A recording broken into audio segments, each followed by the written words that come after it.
मरी हुई माँ में क्या फर्क लगा। तो वो लड़का बोला, मेरी नई माँ सच्ची है और मरी हुई माँ झूठी थी। ये सुन के उस आदमी को झटका सा लगा और वो बोला, क्यों बेटा, ऐसा क्यों लगता है?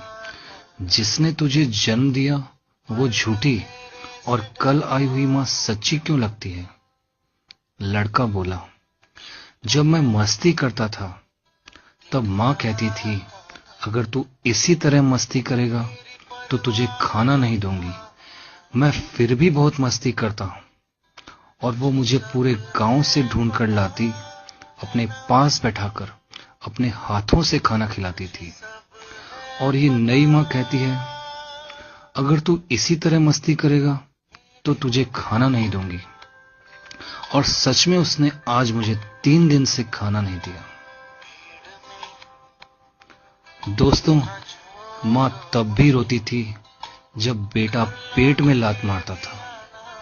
माँ तब भी रोती थी जब बेटा गिर जाता था। माँ तब भी रोती थी जब बेटा बुखार या सर्दी में तड़पता था। माँ तब भी रोती थी जब बेटा खाना नहीं खाता था।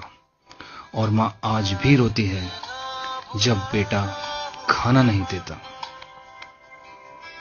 इस मैसेज को इतना फॉरवर्ड करो कि माँ कभी भूखी ना सोए और उसकी आंख से एक कतरा आंसू ना आए।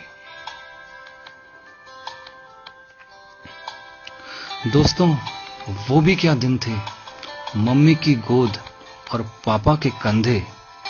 न पैसे की सोच, न लाइफ के फंडे, न कल की चिंता, न फ्यूचर के सपने। अब कल की है फिक्र और अधूरे हैं सपने। मुड़कर देखा तो बहुत दूर हैं अपने।